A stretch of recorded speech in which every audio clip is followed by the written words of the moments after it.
Hello, hello, hello, and welcome to English Learning for Curious Minds by Leonardo English, the show where you can listen to fascinating stories and learn weird and wonderful things about the world at the same time as improving your English. I'm Alistair Budge, and today we are going to be talking about an app that is installed on 1 in 4 phones across the world. An app that has caught the attention of presidents, and an app that 10 years ago didn't even exist. The app is, of course, TikTok. Now, unless you have been living under a rock, you will probably have heard of TikTok. It's an incredibly popular app that has gone from nothing to almost 2 billion users. Maybe you're one of them, maybe you're not. In either case, the story of the growth of TikTok is fascinating. So in this episode, we'll look at where it came from, how it exploded, why it is so popular, not just from an emotional point of view, but also the technology that makes this possible, and look at how this one app took over the world. Let's get right into it. We're looking at TikTok. We may be banning TikTok. We may be doing some other things. There are a couple of options, but a lot of things are happening. So we'll see what happens. But we are looking at a lot of alternatives with respect to TikTok. That was former President Donald Trump in July of 2020. Sure, it might not have been the most eloquent of speeches, but the point is that the President of the United States publicly announced that he was looking at banning TikTok, an app that started out as a way for teenage girls to record themselves singing along to music. So the big question we'll look at today is why? Now, the first point to address is one that might sound like a simple question. What is TikTok? Is it a social network? Is it a social media app?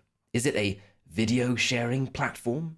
Is it an entertainment service?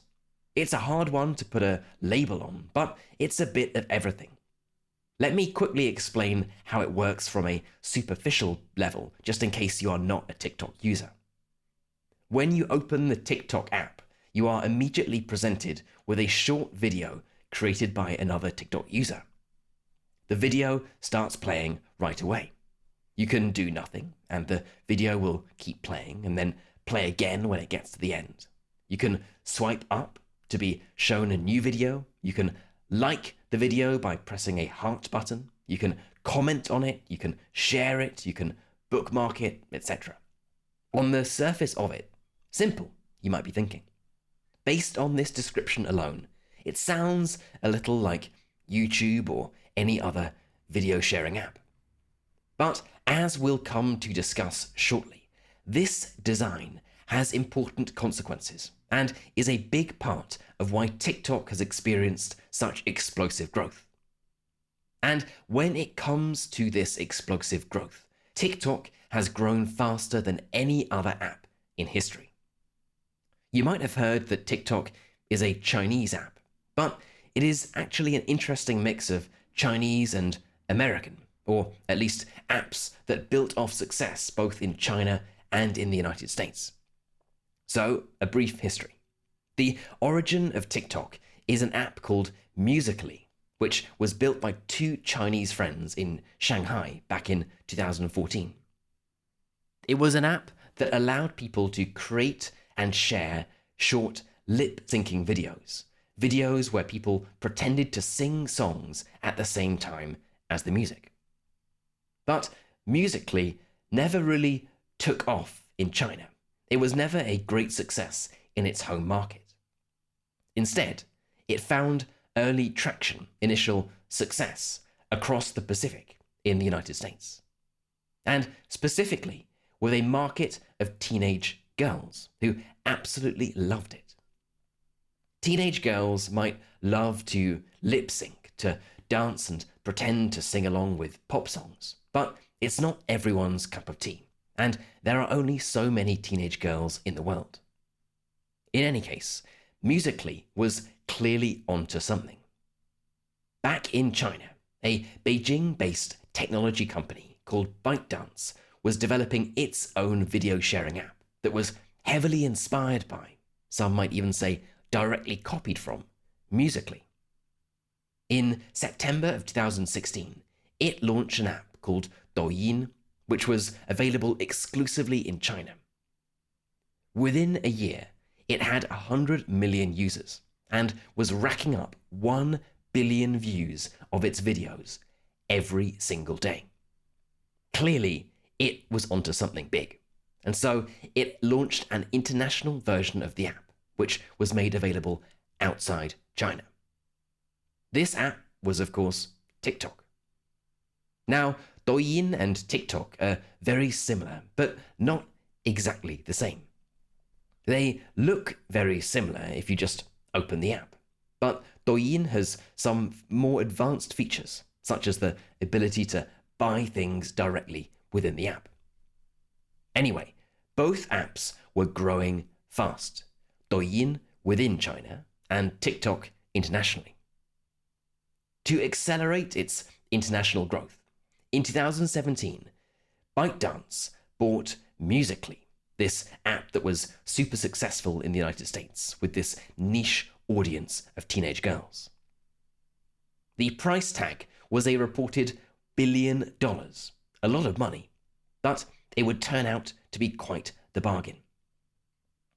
In 2018, the acquisition was complete, and Musical.ly merged with TikTok, becoming one joint app, with the copied app buying the original version it was copied from. Over the next few years, TikTok began to advertise heavily in the United States, spending, by some estimates, hundreds of millions of dollars a month on advertising, trying to hook new users on the app. Companies like Facebook and Snapchat were all too happy to accept TikTok's money. They were getting paid handsomely, and besides, it didn't seem like a threat. A Chinese app had never had any real success in the United States. American culture is unique. It's not something a foreign app can easily crack, especially an app from a culture as different to the US's as China's. But there was something that these American technology companies hadn't understood properly, or at least hadn't properly appreciated. TikTok was different. It didn't rely on cultural relevance or understanding. It worked in a completely different way. And this brings us back to what I hinted at earlier in terms of the design of the app, how TikTok works on the surface. When you think of the other social media apps you might use, think Instagram, Facebook, Snapchat, or Twitter, they typically work on a social graph basis. Going back to the early days of Facebook, you would be friends with people. Facebook would understand that you had a relationship with them and show you their photos and updates. As these products grew and became more advanced, more complexity was added to this. You could follow pages of businesses, you could express your interests. Facebook would see who you sent messages to. It bought Instagram and so on. Instagram, Twitter, and Snapchat all worked in slightly different ways, but the principle was the same. You create an account, you create connections between people, and you see the content that these people post. But the problem here is that this isn't always what people want to see and engage with. You might be Facebook friends with someone you went to university with 15 years ago, or even school 60 years ago. But are you interested in what they are doing now? You might have chosen to follow someone on Instagram or Twitter because you're interested in their tips about making cookies, but do you want to hear their opinion about the World Cup? Sometimes, but often the answer is no. TikTok completely bypassed this. It avoided the question of forming cross-directional relationships between people altogether. Yes, you can follow people on TikTok in the same way as you can on other social networks, but TikTok's focus is on serving you videos that it thinks you will like, regardless of who made them. It's the quality of the content that matters, not your relationship with the person who created it. That's why when you open the TikTok app, it opens on a page called for you, which could be any kind of video that the app thinks you will enjoy. And how does it decide what you will enjoy? Well, here's the clever part. On a very superficial level, you can say it's the algorithm, the computer code that decides what you like based on what you've liked before. But let's go several levels deeper, because it's not just a case of there being an extremely smart set of computer code sitting on a server somewhere. We need to talk about two things. First, the design of the TikTok app, and how this is different to other social apps. Remember, you only ever see one video per screen, so the TikTok algorithm can get a sense of your thoughts about that video based on the actions you take. Do you swipe up right away to move on to another video? Okay, that indicates it wasn't interesting. Did you watch it all? Good, that's a promising start. Did you watch it all and then tap the heart button? Better, you probably like it. Did you watch it all several times, tap the heart button, follow the person who made it, then send it to lots of people and save the video? Boom, I think we're in business. You clearly like this a lot. When you contrast this to the information that an app like Facebook or Twitter gets, where there are often multiple pieces of content on the screen, Facebook and Twitter have more difficulty figuring out what you actually think about something. If you scrolled past something, did you just miss it, or were you not interested in it? If you stopped scrolling, which piece of content were you looking at? Did you stop because you agreed or disagreed with that piece of content? See, the entire design of TikTok makes it far easier for the algorithm to figure out what you like and don't like. And when it comes to the actual content on TikTok, the videos that users make, the TikTok algorithm is very good at recognizing what is in a video, recognizing people and objects and general stuff that's going on. But that's not all. This is combined with a team of people who are going through the videos and manually checking and assigning tags and categories to each video, so that when the algorithm sees the actions people take on these videos, all that information is stored and can be used to make better recommendations in the future. Now to the second reason that this TikTok recommendation algorithm is so good at recommending videos. Like every other social network, TikTok's algorithm relies heavily on machine learning, where an algorithm is trained on large amounts of data. The more input data it has to train on, the better the output, the better the recommendation. And this brings us back to the early history of TikTok and to Musical.ly, which was, you'll remember, the Chinese app that was very popular in the United States with teenage girls. When Musical.ly and TikTok merged, TikTok got access to billions of hours of content that it could use to train and improve its algorithm. This gave it a huge head start. And as more and more content is created on TikTok, the better its recommendation algorithm gets, the more time people spend on it, the more videos are created, which in turn improves the recommendation algorithm, and so on. Which brings us back to President Trump at the start of the episode. By 2020, TikTok had more than 800 million users outside China and was drawing the attention of American politicians. The advertising, reportedly more than $1 billion a year, was working, and the app was adding millions of new users every single day. Now, why was this problematic? Why did it warrant President Trump proclaiming that he was looking at banning the app? Well, a few reasons. Firstly, TikTok's parent company, ByteDance, was Chinese, and like any large Chinese company, had close ties to the Chinese Communist Party. TikTok is technically an American company, with data on its American users stored in the US, not in China. But it was a perceived security threat. There was the worry of what TikTok would do if it was asked by its parent company and ultimately asked by the Chinese government to share personal data on its American users with the Chinese government.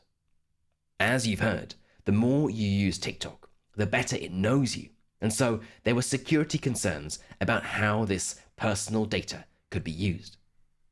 Secondly, it was one thing to have a company like Facebook, now of course Meta, but one thing to have an American company like Facebook or Google be powerful and influential, but to have hundreds of millions of Americans opening up a Chinese-made app every day in an era of increased trade protectionism, well, that was a first. Thirdly, there were concerns about the impact that TikTok was having on American culture and society more widely. US TikTok users are now spending an average of 80 minutes a day on the app, more than Facebook and Instagram combined, primarily watching videos recommended by an algorithm developed in Beijing. Now, what's wrong with this? Perhaps nothing. It's simply a very efficient algorithm and provides users with relevant and personalized recommendations on the best content for them at any particular time. But skeptics have highlighted the potential for this to be used in non-innocent ways. For example, if you wanted to reduce the amount of educational content that was available to US teenagers and increase the amount of socially divisive content, well, that can be done with a tweak, a small change of the algorithm. And the dangers of excessive social media use by teenagers is well known. In China, children under the age of 14 are restricted from spending more than 40 minutes a day on Douyin, the Chinese TikTok. Outside China, there is no such limits, with many teenagers spending most of their day sucked into the app. So the skeptics ask, why is this app limited in China, but promoted so heavily and without any limits abroad? And it's this that is perhaps most alarming, this almost science fiction-like power of an app to shape culture and society. Now, it should be said that TikTok, of course, is not banned, and since Trump spoke about potentially banning it, it has gone from strength to strength, not just in the United States, but all over the world. There are almost 1 billion international TikTok users, and the app has experienced huge success in places with very little cultural similarities to China. In the Middle East, for example, TikTok is hugely popular. It's popular in Indonesia, Brazil, France, Iceland, all over the world. And this is the beauty, you could say, of the way in which the recommendation algorithm works. It surpasses, it jumps over cultural norms and traditions. All that matters is what you, as a TikTok user, like. If you use TikTok, you'll probably know all too well that the algorithm has an incredible way of showing you videos that you like, no matter your interests. If you like fish, Fish Talk has 17 billion views. Medieval role-playing videos have 4 billion views. And you may well have seen that there is no shortage of English teachers dancing around and teaching you idioms or telling you you need to stop saying, "I'm fine." By the way, I think it's absolutely fine to say, "I'm fine." But of course, it's the controversial viewpoints that get all the attention on TikTok. Now, another interesting development or implication of the way the TikTok recommendation algorithm works is that it has made it far easier for people to find videos even made by small, relatively unknown people. If you compare this to YouTube or Instagram, for example, previously with these apps, you would only see content from people you follow, which in many cases would be celebrities or people with large followings. With TikTok, because the algorithm is not primarily based on friends or followers, videos can go viral based on merit alone, based on how entertaining they are, which has led to a burst of creativity. The TikTok app makes it very easy for anyone to create funny videos using only their phone. So now anyone in the world has the chance of creating something that will be seen by millions of people. You don't have to be Kim Kardashian. And of course, the easier it is to create videos and be seen by millions of people. The more people create videos, and the more people create videos, the more input data the algorithm has, the better it gets, the more people come back to TikTok, the more people create videos. As you can see, it's a virtuous circle. And all of this leads us to the present day. While Facebook, Snapchat, and YouTube were all too happy to take TikTok's billions of marketing dollars, they have now realized that TikTok has been eating their lunch. Every minute spent on TikTok is a minute that can't be spent on another social network.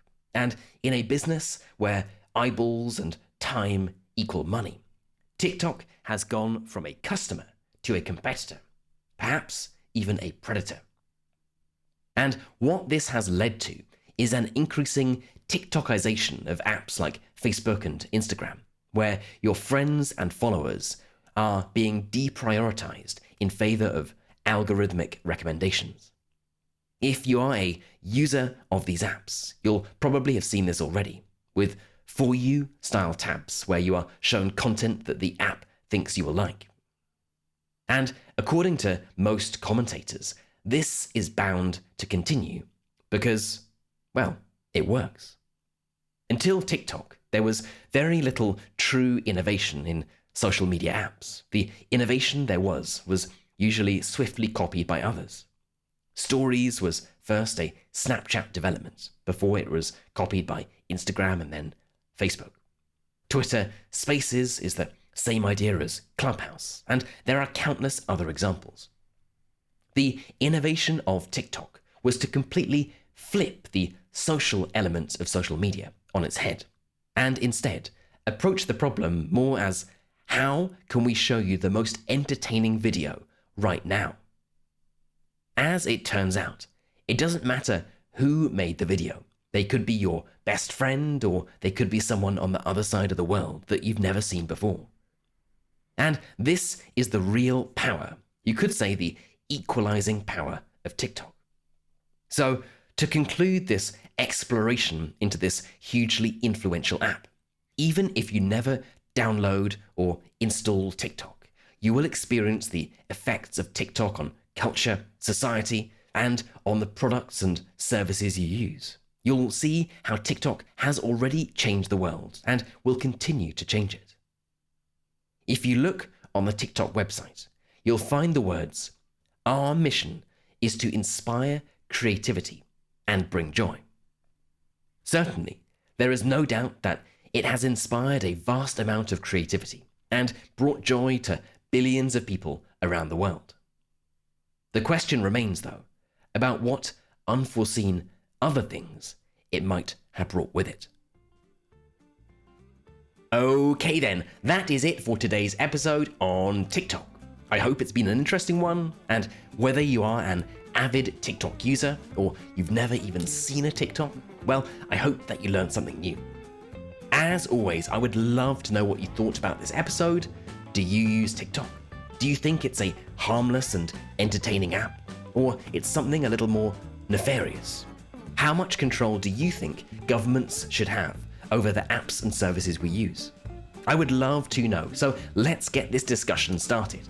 You can head right into our community forum, which is at community.leonardoenglish.com, and get chatting away to other curious minds. You've been listening to English Learning for Curious Minds by Leonardo English. I'm Alistair Budge, you stay safe, and I'll catch you in the next episode.